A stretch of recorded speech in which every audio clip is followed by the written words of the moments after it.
ಲೀಕರಾದಂಥ ಮರುಪರೀಕ್ಷೆಗಳಿಂದಾಗಿ ಗೊಂದಲದ ಗೂಡಾಗಿದ್ದ ಪಿಯು ಫಲಿತಾಂಶ ಕೊನೆಗೂ ಪ್ರಕಟವಾಗಿದೆ.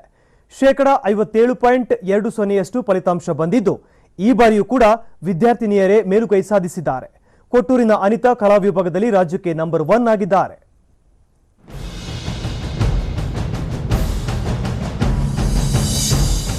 ದ್ವಿತೀಯ ಪಿಯು ಫಲಿತಾಂಶದಲ್ಲಿ ದಕ್ಷಿಣ ಕನ್ನಡ ಜಿಲ್ಲೆ ಫಸ್ಟ್.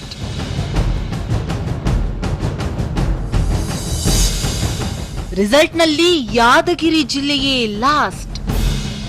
ದ್ವಿತೀಯ ಪಿಯು ಫಲಿತಾಂಶ ಪ್ರಕಟಗೊಂಡಿದ್ದು ಪರೀಕ್ಷೆ ಬರೆದಿದ್ದ 6,36,368 ವಿದ್ಯಾರ್ಥಿಗಳ ಪೈಕಿ 3,64,013 ವಿದ್ಯಾರ್ಥಿಗಳು ಉತ್ತೀರ್ಣರಾಗಿದ್ದಾರೆ. ದಕ್ಷಿಣ ಕನ್ನಡ ಜಿಲ್ಲೆ ಪ್ರಥಮ ಸ್ಥಾನ ಗಳಿಸಿದ್ರೆ ಯಾದಗಿರಿ ಮತ್ತೆ ಕೊನೆಯ ಸ್ಥಾನವನ್ನ ಪಡೆದಿದೆ. ಮೊದಲು ದಕ್ಷಿಣ ಕನ್ನಡ ಫಸ್ಟ್ ಇದೆ, ಉಡುಪಿ ಸೆಕೆಂಡ್ ಇದೆ, ಕೊಡಗು ಥರ್ಡ್ ಇದೆ, ಉತ್ತರ ಕನ್ನಡ ಫೋರ್ತ್ ಇದೆ, ಬೆಂಗಳೂರು ದಕ್ಷಿಣ ಫಿಫ್ತ್, ಬೆಂಗಳೂರು ಉತ್ತರ ಸಿಕ್ಸ್ತ್ ಇದೆ, ಶಿವಮೊಗ್ಗ ಸೆವೆಂತ್ ಇದೆ. ಹಾಗೆಯೇ ಲಾಸ್ಟಿಗೆ ಯಾದಗಿರಿ 31st ಪ್ಲೇಸಲ್ಲಿದೆ, ಚಿತ್ರದುರ್ಗ 30th ಅಲ್ಲಿದೆ, ಗದಗ್ 29th ಪ್ಲೇಸಲ್ಲಿದೆ. ವಿಜ್ಞಾನ ವಿಭಾಗದಲ್ಲಿ ಬೆಂಗಳೂರಿನ ಬಸವೇಶ್ವರ ನಗರದ ಸರ್ದಾರ್ ಕಾಲೇಜಿನ ವಿದ್ಯಾರ್ಥಿನಿ ರಕ್ಷಿತಾ ತಮನ್ನ 596 ಅಂಕ ಗಳಿಸುವ ಮೂಲಕ ಮೊದಲನೇ ಸ್ಥಾನ ಗಳಿಸಿದ್ದಾಳೆ. ವಾಣಿಜ್ಯ ವಿಭಾಗದಲ್ಲಿನ ಮೊದಲ ಸ್ಥಾನ 3 ವಿದ್ಯಾರ್ಥಿನಿಯರ ಪಾಲಾಗಿದೆ. ವಿಜಯಪುರದ ವಿಬಿ ದರಬಾರ್ ಕಾಲೇಜಿನ ಸಹನಾ ಕುಲಕರ್ಣಿ, ಬೆಂಗಳೂರು ಎಂಇಎಸ್ ಕಾಲೇಜಿನ ಛಾಯಾಶ್ರೀ ಮತ್ತು ಜೈನ್ ಕಾಲೇಜಿನ ದೀಕ್ಷಾ ನಾಯಕ್ ತಲಾ 594 ಅಂಕಗಳನ್ನು ಪಡೆಯುವ ಮೂಲಕ ಮೊದಲ ಸ್ಥಾನ ಗಳಿಸಿದ್ದಾರೆ. ಯಾವುದೇ ಟೆನ್ಷನ್ ಇರಲಿಲ್ಲ, ಲಾಸ್ಟ್ ಮೂಮೆಂಟ್ ಟೆನ್ಷನ್ಸ್ ಇರಲಿಲ್ಲ, ವೆಲ್ ಇನ್ ಅಡ್ವಾನ್ಸ್ ಪ್ರಿಪೇರ್ ಆಗಿದ್ವಿ.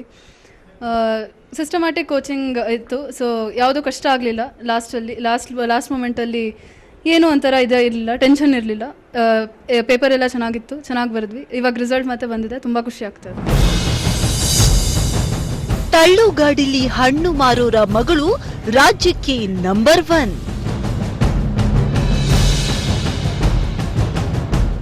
ಕಲಾ ವಿಭಾಗದಲ್ಲಿ ಬಳ್ಳಾರಿ ಜಿಲ್ಲೆ ಕೊಟ್ಟೂರು ಹಿಂದೂ ಪದವಿ ಪೂರ್ವ ಕಾಲೇಜಿನ ಅನಿತಾ 585 ಅಂಕ ಪಡೆಯುವ ಮೂಲಕ ಮೊದಲ ಸ್ಥಾನ ಗಳಿಸಿದ್ದಾಳೆ.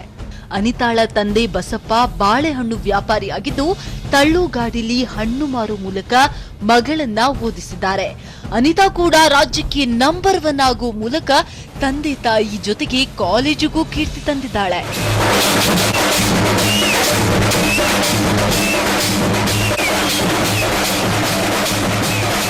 ನಮ್ಮ ಅಕ್ಕನ ರ್ಯಾಂಕ್ ಬಂದಿತ್ತು ಸರ್, ಅವ್ರ ಸಪೋರ್ಟ್ ಇತ್ತು ಸರ್. ಅಂದರೆ 2ನೇ 3ನೇ ರ್ಯಾಂಕ್ ಬರ್ಬೋದು ಅಂತಂದು ಅನ್ಕೊಂಡಿದ್ವಿ ಸರ್. ಫಸ್ಟ್ ರ್ಯಾಂಕ್ ಬಂದಿದ್ದು ಭಾಳ ಖುಷಿ ಆಗ್ತದೆ. ರ್ಯಾಂಕ್ ಬರಲೇಬೇಕಂತಂದೇಳಿ ಅಷ್ಟೇನು ಕಷ್ಟಪಟ್ಟು ಓದಿಲ್ಲ, ಕಾಮನ್ ಆಗಿ ಓದ್ತಾ ಇದ್ವಿ ಸರ್. ಟೇಲರ್ ಮಗಳು ವಿಜ್ಞಾನ ವಿಭಾಗದಲ್ಲಿ ಟಾಪ್ 3. ಬೆಂಗಳೂರಿನ ಎನ್ಎಂಕೆಆರ್ವಿ ಕಾಲೇಜಿನ ವಿದ್ಯಾರ್ಥಿನಿ ರಮ್ಯಾ ವಿಜ್ಞಾನ ವಿಭಾಗದಲ್ಲಿ 594 ಅಂಕ ಪಡೆಯುವ ಮೂಲಕ ಟಾಪ್ 3 ಆಗಿದ್ದಾಳೆ.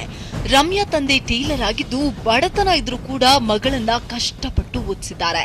ಅನ್ಯರ ಬಟ್ಟೆಗಳಿಗೆ ಒಂದು ರೂಪ ಕೊಡ್ತಾ ಇದ್ದ ತಂದೆಯ ಬಾಳಿಗೆ ಮಗಳು ರಮ್ಯಾ ಕೂಡ ಉತ್ತಮ ಅಂಕಗಳಿಂದ ಹೊಲಿಗೆ ಹಾಕಿ ಯಶಸ್ಸಿನ ಜಿಗ್ಜಾಗ್ ಮಾಡಿದ್ದಾರೆ.